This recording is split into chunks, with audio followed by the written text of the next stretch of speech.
Buat Allah membolak-balikan hati itu lebih gampang dari kita ngebolak-balikin tangan kita. Gampang banget nih. Jadi nggak ada yang di mata Allah atau dalam persepsi Allah ada hati yang kayaknya nih susah banget nih dibolak-balik. Jadi kamu mending nggak usah ke situ lagi deh. Saya juga kewalahan ngebolak-balik hati dia. Enggak, mudah. Terus kenapa ada yang dibiarkan, ada yang dibalikan hatinya? Karena ada yang pantas, ada yang tidak pantas. Jika kita sudah punya kepantasan, Allah akan balikan hati kita kepada kebaikan. Allahumma habbib ilainal iman wa zayyinhu fi qulubina wa karrih ilainal kufra wal fusuqa wal isyan waj'alna minar rasyidin. Hafal doa itu? Nanti cari di YouTube lah ya. Ya Allah, jadikan kami cinta kepada amal soleh dan jadikan rasa cinta itu indah di dalam hati kami. Jadikan kami benci kepada dosa dan jadikan kami termasuk orang-orang yang mendapat petunjuk. Allah bolak-balikan. Gitu juga dengan hati calon mertua. Gimana pun dia ngeblok, nggak boleh masuk lah, gerbangnya digembok segala macam. Cuma gerbang. Mau 1000 lapis gerbang, kalau hatinya dibalikin, hilang semuanya tuh. Gampang banget kan? Buktinya malam ini nih.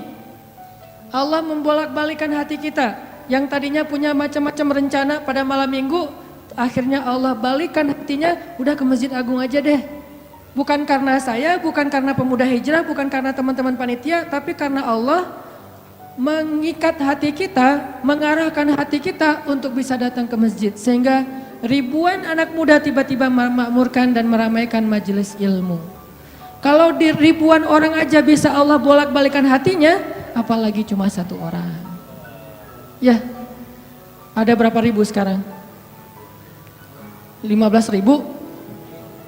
Lebih nih Masjid Agung ini daya tampungnya berapa? 10.000 ya? Sampai keluar. Berarti sekitar 20.000. Ini benar-benar sesuai dengan yang dulu banget saya harapin 2 tahun yang lalu bisa ngalahin Tomorrowland.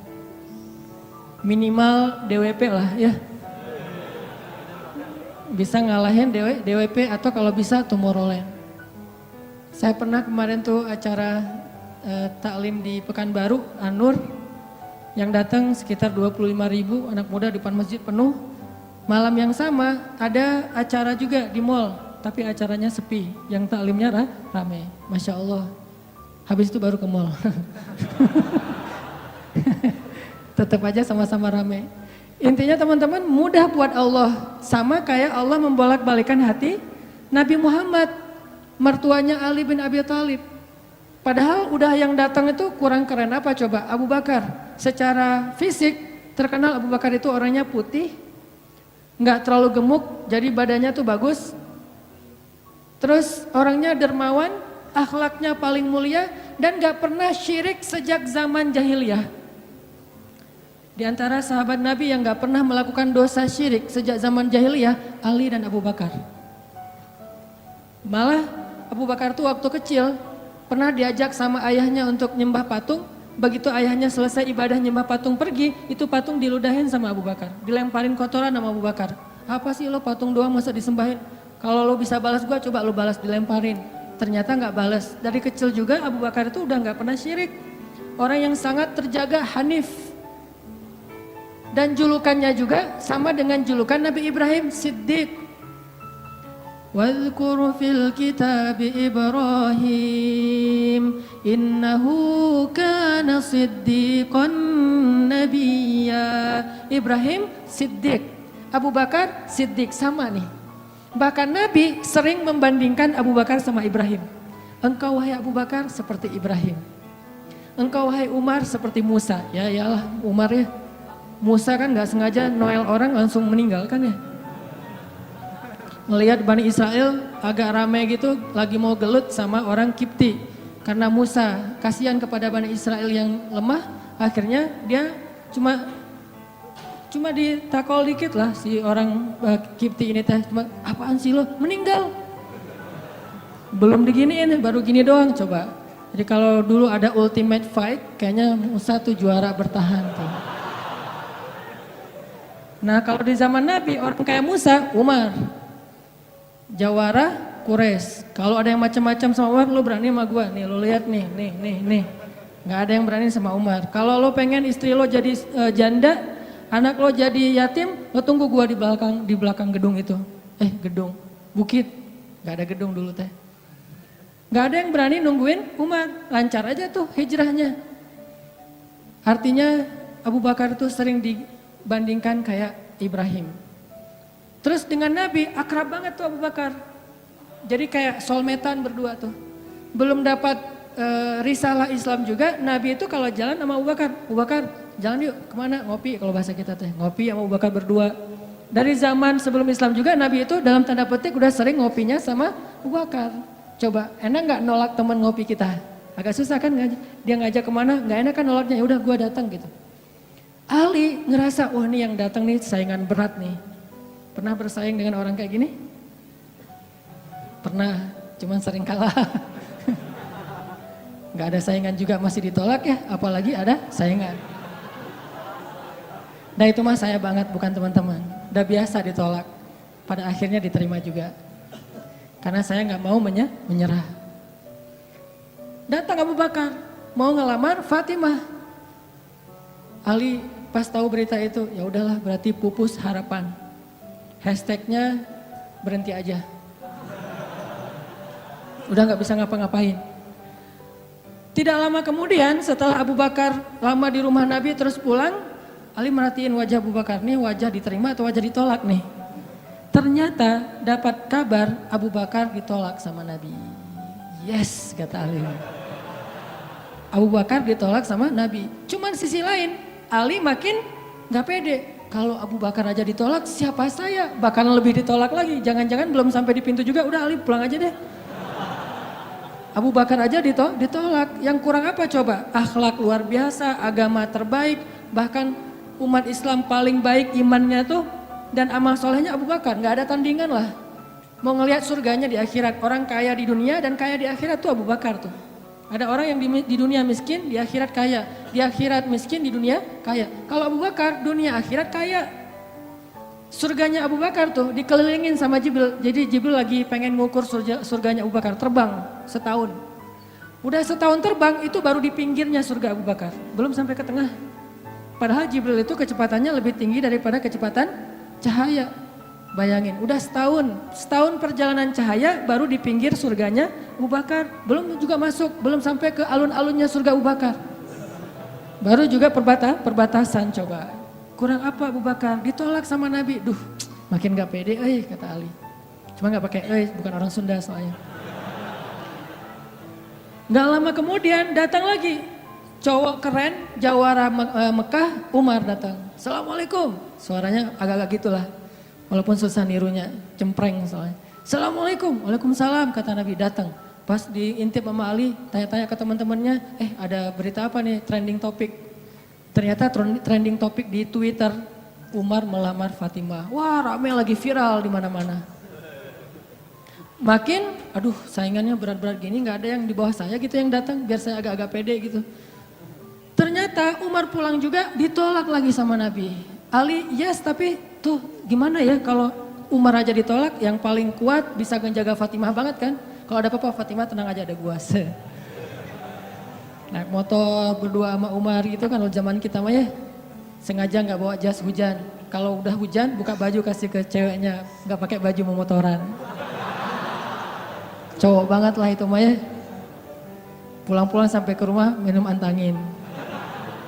Umar tuh jawarannya, Nabi kan pasti tenang banget ngasih anak ke orang kayak Umar. Keluar dia singa, di dalam dia kucing Anggora. Maksudnya apa? Dia tuh gak pernah kasar sama istrinya, walaupun dia keras kepada musuhnya. Kalau dimarahin istrinya, diem aja. Udah selesai dimarahin, udah. Ya udah pergi, nyari teman. Mau curhat habis dimarahin istri, pergi ke rumah Nabi. Pas di depan rumah Nabi kedengaran dari dalam, Nabi juga lagi dimarahin istrinya. Nabi juga diem aja. Ini teladan orang-orang soleh. Jadi yang keren tuh bukan yang gampang marahin istri, tapi yang gampang dimarahin istri. Setuju yang di atas? Cowok keren itu bukan yang gampang marahin istri, tapi yang gampang dimarahin istri. Pah, ya mah. Di dalam rumah tuh, ya mah, di luar, apa lo? Tuh cowok keren tuh. Pas Nabi keluar, ada Umar. Ya Rasulullah, Umar gak mau ngebahas, gak mau komen lah. Daripada komentar di blog kan, diam aja deh gitu. Udah selesai jalan sama Umar. Umar nanya, ya Rasul saya tadi habis dimarahin istri. Mau ngajak Rasul ngopi, curhat. Nabi juga lagi dimarahin. Kata Nabi, bagaimanapun dialah yang mengurus rumah. Dia yang mengurus aku, keluargaku. Nabi nyebutin kebaikan-kebaikan istri. Gak mau nyebutin, dasar emang perempuan emang kayak gitu ya. Saya tuh Nabi loh, masa Nabi dimarahin? Kamu paham gak sih perasaan aku? Gitu. Enggak, Nabi gak ngomong kayak gitu. Nabi cuma membicarakan kebaikan istrinya. Umar yang datang ditolak. Akhirnya Ali udahlah, mau kayak gini mah kayaknya udah gak mungkin deh. Abu Bakar ditolak, Umar ditolak, berarti ada standar di atas mereka berdua. Yang kaya raya ditolak, yang paling eksis berpengaruh, jawara ditolak. Nah saya gak punya dua-duanya. Masih kecil soalnya, nanti kalau dia udah dewasa, Ali emang jawara juga tuh. Malah gladiatornya Nabi kan. Ketika orang gak berani menantang seorang musuh, Ali yang berani. Saya Rasulullah, Ali itu. Akhirnya Ali diam-diam aja, udah gak mau ngebahas lagi tentang Fatimah. Udah aja tutup bab tentang Fatimah. Sekarang yang lain aja deh. Tapi teman-temannya ngegojlokin terus. Ali. Kalau bahasa kita jomblo gitu. Dibully terus. Ustadz posting bully. Teman ngomong gak bully. Pokoknya bully nasional aja. Karena dibully-bully terus, akhirnya Ali memberanikan diri. Ya udah datang deh bertamu. Pokoknya malam ini diterima, ditolak. Walaupun kemungkinan besar ditolak, saya harus datang dulu nih sama Nabi. Beraniin diri, gak usah majang mikir. Datang. Assalamualaikum, waalaikumsalam. Ali masuk. Nabi kan senang banget sama Ali ya. Kesayangan Nabi banget lah pokoknya Ali itu. Duduk, ada apa Ali? Enggak, cuma pengen silaturahim. Enggak ngomong apa-apa coba. Cuma pengen silaturahim. Nabi sehat, mau diambil air hangat. Oh pokoknya gitu-gitu aja. Ali ada apa? Enggak ada apa-apa ya Rasulullah. Cuma kangen aja pengen duduk sama Nabi. Kayak gitu aja terus. Lama-lama Nabi kan paham. Dan Allah yang kasih wahyu. Ali, kamu gimana sama Fatimah? Langsung Fatimah. Kebayang gak sih perasaan kita tuh sama orang yang kita kayak udah ngeklik banget, udah habis-habisan, pokoknya kalau gak dia saya mending gak usah nikah deh, gitu ya. Kalau gak dia mending saya jomblo aja seumur hidup. Kalau gak dia mending saya bunuh diri aja. Udah gitu bunuh dirinya gak mati lagi kesangkut di tiang listrik. Ali itu udah hatinya tuh udah kena banget sama Fatimah dan itu karena Allah yang mengikat hati mereka berdua. Pas Nabi bilang gitu, Ali langsung curhat. Ya Rasul, ya saya pengen, tapi saya nggak punya apa-apa. Kata Rasul, kamu punya apa? Saya di rumah tuh cuma punya 3 barang, 1 pedang, 1 onta, 1 baju besi. Nggak punya emas, nggak punya apapun. Kata Nabi, kalau pedang kamu butuh untuk berperang. Onta kamu butuh untuk mengangkut air. Ya udah deh baju besi aja, bawa ke sini baju besinya untuk jadi mahar buat Fatimah. Beneran Rasul baju besi? Itu bajunya besi loh Rasulullah, bukan yang tangan kayak gitu apa cincin. Gak apa-apa kata Rasulullah. Keluar Ali, Allahu Akbar, Allahu Akbar. Orang-orang pada heboh, langsung muncul lagi trending topik hashtag Ali diterima. Coba, kata Nabi, wahai Ali, bergembiralah, berbahagialah. Sesungguhnya sebelum aku menerima kamu, Allah sudah menikahkan kamu dengan Fatimah di langit. Ini orang yang dibela sama Allah. Apa rahasianya? Oke, cerita kedua. Orang yang dibela sama Allah namanya Hafsah. Siapa Hafsah? Anaknya Umar. Hafsah itu artinya singa betina. Jadi bapaknya singa jantan, anaknya singa betina, sama-sama luar biasa nih. Hafsah istri Nabi, salah satu di antara istri Nabi yang solehah. Suatu hari nggak tahu gimana ceritanya, ada masalah antara Nabi dengan Hafsah. Ini nggak dibahas di dalam teks hadis apa masalahnya dan kita nggak usah kepo ya. Pokoknya ada masalah aja antara Nabi dengan Hafsah sehingga Nabi terpaksa menceraikan Hafsah. Diceraikan Hafsah secara baik-baik, lalu Hafsah disuruh diantar kembali ke rumah orang tuanya kepada Umar bin Khattab. Baru aja Nabi pulang, Allah mengutus Jibril. Jibril datangin Muhammad. Jibril turun mengatakan, ya Rasulullah, wahai Nabi Muhammad, rujuklah Hafsah. Sesungguhnya Hafsah adalah istrimu di dunia, dan istrimu di surga. Coba bayangin. Nabi nih yang menceraikan Hafsah, tapi Allah dan Jibril ngebelain Hafsah. Berarti Allah ngebelain banget nih cewek. Cewek gimana sih kok dibelain banget sama Allah? Begitu suaminya emosi, tiba-tiba nggak sengaja ngomongin, ya udah kita jalan sendiri-sendiri aja. Allah yang ngasih pertolongan, Allah yang ngebelain si cewek ini. Sehingga Allah mengutus Jibril, langsung turun Jibril buru-buru kepada Nabi Muhammad sebelum masa iddah Hafsah selesai.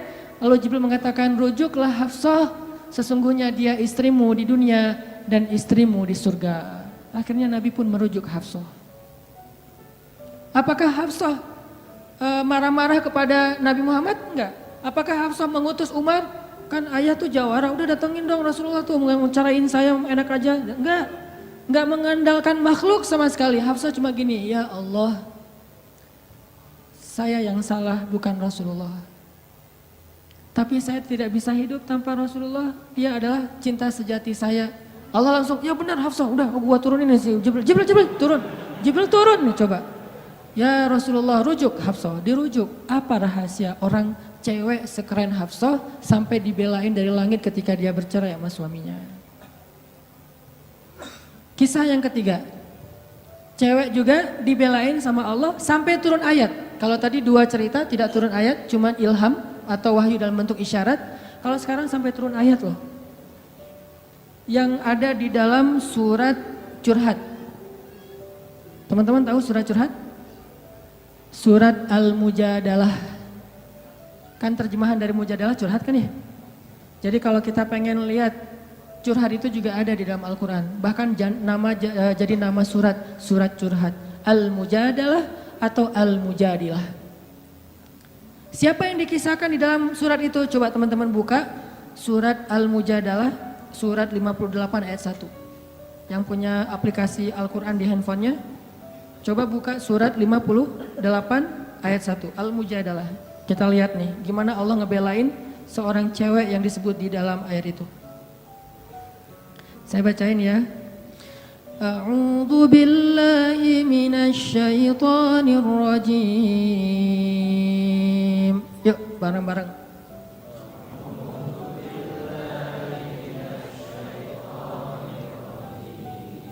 Bismillahirrahmanirrahim.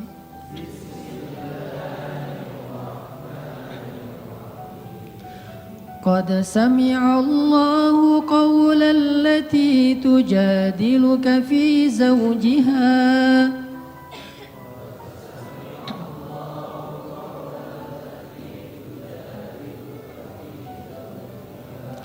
wa tashtaki ila Allah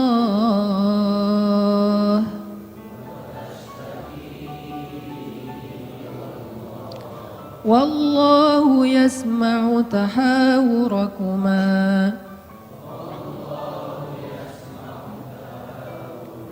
innallaha sami'un basir.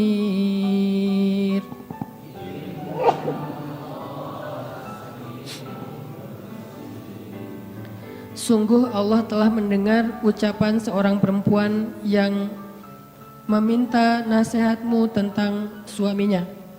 Dan dia curhat kepada Allah. Dan Allah mendengar percakapan kalian berdua. Sesungguhnya Allah maha mendengar, lagi maha melihat. Siapa cewek ini? Namanya Khawlah bintu Tha'labah. Namanya Khawlah. Catat tuh. Biar kita kalau ngegosip, gosipnya tentang sahabat. Siapa istri Nabi ini gosip ya? Tapi gosip yang benar. Siapa istri Nabi yang pintar masak? Jarang dengar kan? Istri Nabi yang pintar masak namanya Zainab. Ummu Salamah.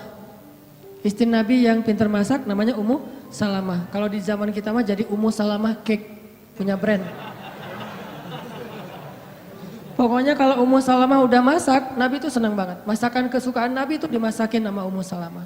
Nah sekarang kita ngebahas cewek lain nih yang dibela sama Allah pas dia lagi ada masalah dengan suaminya, namanya Khawlah bintu Tha'labah. Apa yang terjadi? Khawlah tuh diuji dengan punya suami pemarah. Orangnya tuh gampang bete, gampang marah-marah. Pokoknya kalau udah jalan sama suaminya, di jalan dia marah-marah aja. Sama supir angkot marah, sama motor marah, marah aja kerjaannya. Dasar nih orang gak bisa nyetir, dasar nih angkot, dasar. Kerjaannya marah-marah. Dan kalau istrinya salah dikit, dimarahin sama suaminya. Sampai suatu saat, saking suaminya ini udah marah dan emosi banget, suaminya pun menzihar khaulah. Apa menzihar? Menzihar itu menyebutkan istri seolah-olah jadi ibu sehingga dia menjadi haram buat suaminya, kayak ditalak 3 gitu. Kamu buat saya seperti ibu saya, berarti udah nggak bisa lagi jadi suami istri, udah jadi kayak ayah ibu dan anak. Itu tradisi Arab jahiliyah. Nah gara-gara dia dizihar sama suaminya, dia kan bingung. Terus kalau saya udah digituin, apakah saya masih boleh serumah sama suami saya? Masih boleh tidur bareng dengan suami saya? Kan bingung nih. Minta nasihat dan fatwa kepada kiainya. Waktu itu adalah Rasulullah SAW. Datang nih kaulah ke Nabi dalam wajah yang sedih. Baru dizihar, ditalak 3 sama suaminya, dia datang, ya Rasulullah.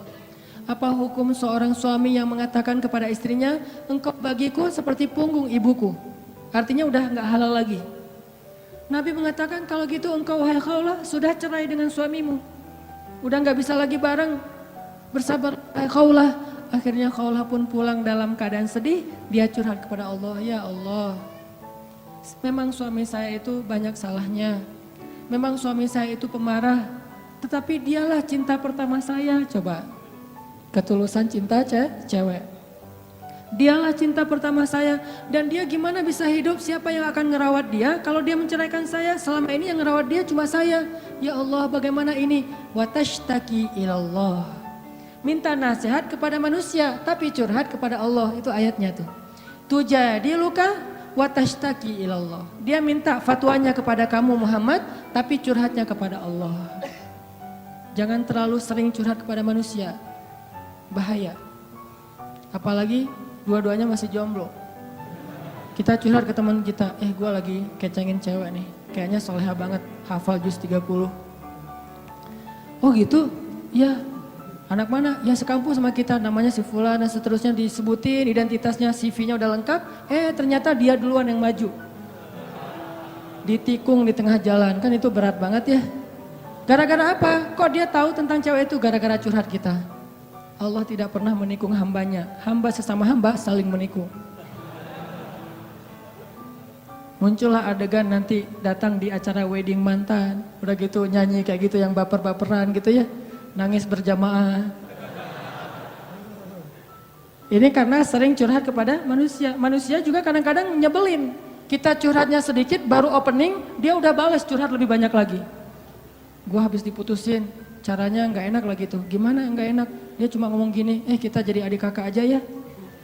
Kan berat banget buat gua. Oh gitu, lu masih mending, gua lebih parah dari itu. Cerita dia tuh, akhirnya dia yang curhat sama kita. Itu ke manusia. Kalau ke Allah nggak gitu. Allah maha sami'un, maha mendengar. Arti sami'un itu nggak pernah lelah mendengar. Itu arti sami, nggak pernah lelah mendengar. Kita curhat semalam suntuk juga, Allah tetap sayang sama kita.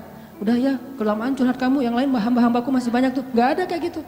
Makin kita lama curhat sama Allah, makin Allah sayang sama kita. Makin kita lama curhat kepada manusia, makin dia sebel sama kita.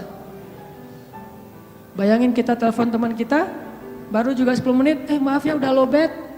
Maaf ya gua harus ngangkat jemuran. Maaf ya dan seterusnya. Manusia, tapi Allah sami'un, maha mendengar. Arti maha mendengar ini, Allah tuh gak pernah bosan ngedengerin curhat hambanya. Jadi bukan hanya dia ambil dari angle Allah maha mendengar segala ucapan kita, bukan cuma itu angle-nya. Ambil angle-angle yang motivasi. Ternyata Allah itu gak pernah bosan, gak pernah capek ngedengerin curhat kita. Jadi kalau kita pengen curhat yang panjang, yang gak akan pernah dicuekin. Kadang-kadang kita curhat lewat telepon ke teman kita, di loudspeaker dia ngapain gitu ya. Kok gak ada suara dia, kok diam-diam aja. Kamu dengar kan? Dari jauh dia langsung lari, iya dengar, terus pergi lagi. Kita ngomong sendiri, teleponnya ditaruh di atas bantal, dia pergi. Itu manusia, Allah enggak. Wa idza sa'alaka ibadi anni fa inni qarib. Kalau kita tanya ke Allah pengen curhat, Allah bukan menjauh. Apa-apa, sini, dekat. Allah malah mendekat kepada kita. Apa? Wahai hambaku ada apa? Kalau teman kita menjauh, kalau Allah mendekat, coba. Sami'un qaribun. Orangnya tuh qarib. Kalau bahasa kita karib, akrab orangnya. Bukan orangnya, zatnya. Allah itu zatnya akrab. Asik gitu. Nggak bakalan nyebelin. Allah gitu banget sih, saya udah capek-capek curhat semalaman ternyata nggak didengar. Nggak. Sami'un.